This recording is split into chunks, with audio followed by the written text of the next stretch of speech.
Hi friends, welcome back to my channel. My name is Bijay and I hope you guys are doing well. सबसे पहले तो thank you so much, आप लोग मेरे videos को देख रहे हो, पसंद कर रहे हो, means a lot to me. And अगर आप लोगों में से किसी ने अभी तक मेरे चैनल को सब्सक्राइब नहीं किया है then do consider subscribing my channel as well. तो आज के वीडियो में मैं बात करूंगा कि अगर आपके पास TCS का ऑफर है और आपने उसको एक्सेप्ट कर लिया है and because of whatever reason XYZ reason आपने TCS ज्वाइन नहीं करी, तो क्या TCS आपको ब्लैकलिस्ट कर देगी? Would you be able to join TCS again और नॉट?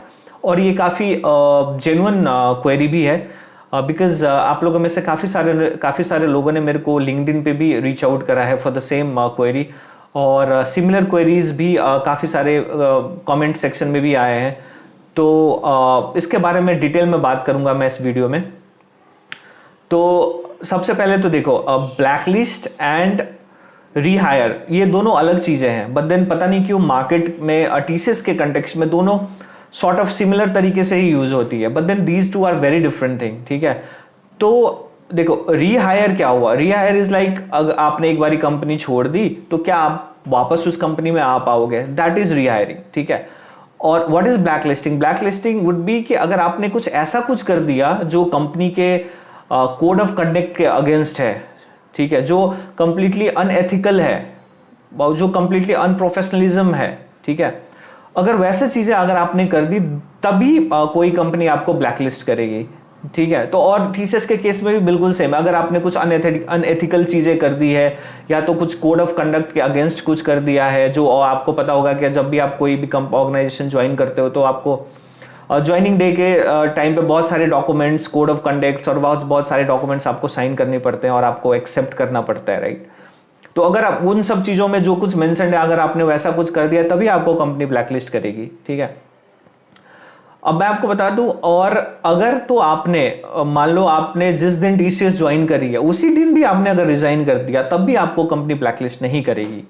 ठीक है, बट देन आपको ग्रेसफुली कंपनी से निकलना है. आपको एक और कंडीशन में कंपनी ब्लैकलिस्ट करेगी, और वो है कि अगर आप एब्सकॉन्ड हो जाओगे. तो अब एब्सकॉन्ड मतलब क्या हुआ? तो एब्सकॉन्ड मतलब हुआ कि आपने अगर बिना कोई नोटिस के, बिना कोई इंफॉर्मेशन का बिल्कुल गायब ही हो गए. ठीक है, मतलब आज के दिन आप काम कर रहे थे, अब बिल्कुल कल से आपका मतलब कोई इन्फॉर्मेशन नहीं, आप बिल्कुल ही छोड़ के चले गए. ना ही आपने मैनेजर को बताया, ना ही आपने HR को इन्फॉर्म करा, ना ही आपने नोटिस पीरियड सर्व करा, राइट? उस केसेस में आपको कंपनी एब्सकॉन्ड डिक्लेयर करके फिर आपको ब्लैकलिस्ट कर देती है. ठीक है, अब चलते हैं मेन टॉपिक पे कि क्या आपके पास, अगर आपके पास ऑफर है और आपने उसको एक्सेप्ट कर लिया एंड अगर आपने लेटर ऑन TCS ज्वाइन नहीं करा तो क्या आप को कंपनी ब्लैकलिस्ट कर देगी? तो option, the answer is no, बिल्कुल भी नहीं. ये आप कर सकते हो अगर आपने एक्सेप्ट कर लिया और आपने ज्वाइन नहीं करा, तो दैट इज डेफिनेटली कंसिडरेबल.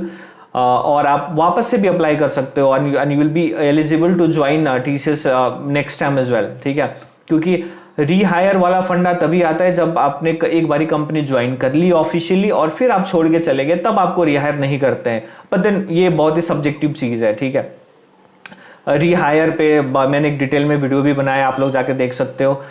ये बहुत ही ग्रे एरिया है, इस पे भी कोई ट्रांसपेरेंसी है नहीं. ठीक है, तो again the answer is no, आपको ब्लैकलिस्ट नहीं करेगी. You can do that multiple times. और दूसरा क्वेरी ये भी आता है कि मान लो आप और TCS ने आपको एक ऑफर रिलीज कर दिया और आपने ऑफर डिक्लाइन कर दिया, लेट्स सपोज. ठीक है, क्योंकि आपके पास सिस्टम में कुछ आई थिंक 5 वर्किंग डेज ऐसे कुछ टाइम देते हैं ये लोग के सिस्टम में जाके आपको एक्सेप्ट या डिनाई करना होता है जब भी ऑफर आपके नाम पे रिलीज होता है, राइट? तो अगर आपने उसको डिक्लाइन भी कर दिया तब भी कोई प्रॉब्लम नहीं है. नेक्स्ट टाइम अगेन आप अपना इंटरव्यू शेड्यूल कर सकते हो अपने स्किल्स के हिसाब से and then you can go through. अगर उस टाइम पे अगर आप ज्वाइन करना चाहते हो तो आप ज्वाइन कर सकते हो, उसमें कोई इश्यू नहीं होगा.